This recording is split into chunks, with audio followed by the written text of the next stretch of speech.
I know I asked you this before about when did you get, quote, good at acting, but really when did you feel like you were not mastering the craft, but that you were really honing in and what we talked about earlier with the Bill Duke videos, falling back into the abyss? Well, like I said before, you never master.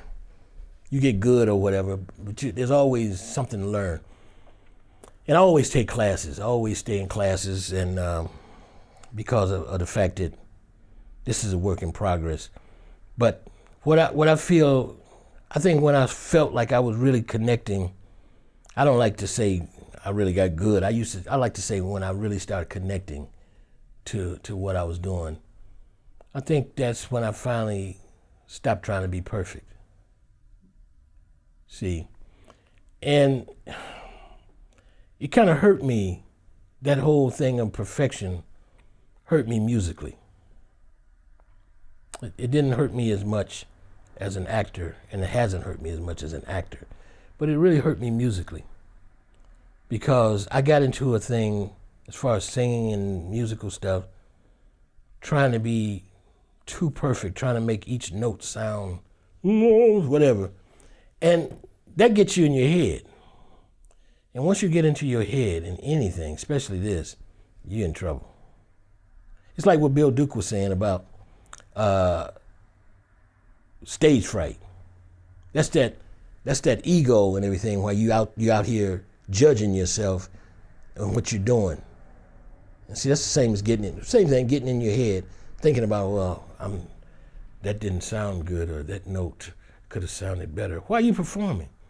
That's not good. See, and when you drop that perfection mindset and accept the fact that you're not perfect, then you free yourself to the point now where you can be the actor or be the character or whatever. You free yourself. Then you're able to really have fun and let go and explore. You free yourself. Once you free yourself in anything, that's when you get good or great or whatever.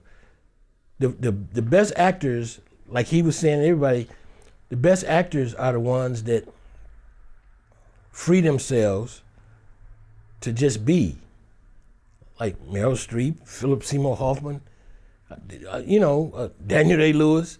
I mean, he's so into that he's this person. That's freedom.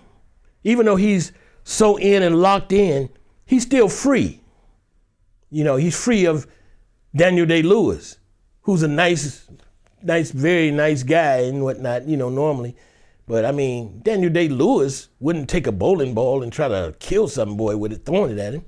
Not Daniel Day-Lewis, but that character or the person he's being would, and he tried to do that.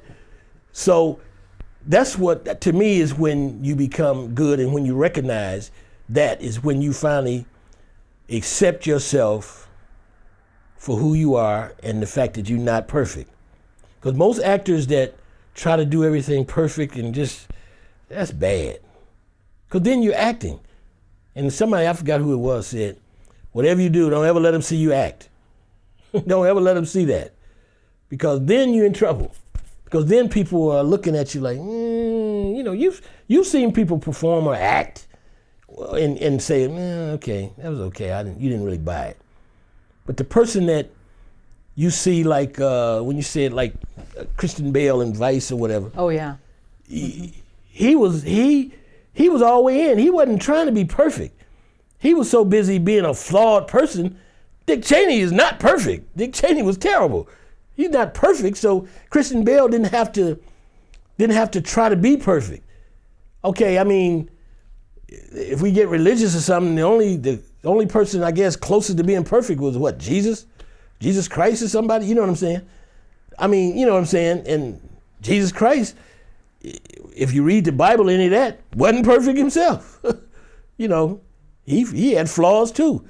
So once you get to the point of accepting yourself and saying, okay, this is who I am, I'm going to just get into this as me and I'm just gonna let it go and be free and just let go.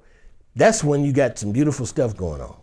It was great too in Vice because the Cheney character, the Dick Cheney, was more restrained, with sort of this anger like bubbling at the surface, whereas Lynn Cheney, played by Amy Adams, was great, and she was emotional and power driven, and it was a great combination to see the two of them together. And it was just, I left that film thinking it was going to be lighter and more like sort of this like sexy rock and roll version of it, and it took me like an hour to feel normal afterwards, whatever normal is, but it was pretty emotional. It was not a light movie. It was excellent, but it really affected me. Now the daughter, she's in politics. Okay, she's a combination of the two, which is really scary. Okay, because she has his dark underside, but she has her mother's emotional side, like Lynn Cheney was. So she's in Congress now, and she's sitting back there sneering and saying stuff. And she just got in there. Now they've elevated her all the way up in the House of Representatives to be the top Republican female. There's women been there in the House on the Republican side. They put her there because they need somebody to counteract, or so they think, Nancy Pelosi. So they got his daughter there who has that sinister Dick Cheney thing, but she's out with it like her mother. So it's like, whoa. See, I've heard her already say some stuff. I'm like, that was crazy. But I mean, it's just funny how that is. It's just funny. And getting back to being an actor, being able to, like Bill Duke said, it's like falling into darkness backwards. To do that, it's like that whole, that experiment, if you ever been in one of those psychiatric, where you trust things, Oh, yeah, where somebody has to catch you. Yeah, whatever, It's like that, where, okay, you gotta let yourself, and be honest with you, it's hard to let yourself go when somebody gotta catch you.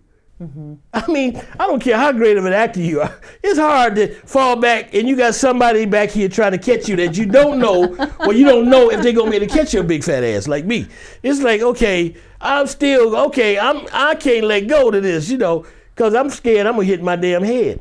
But what he said was basically, once you're able to just free fall backwards, then you there, So it's a little more work I got to do,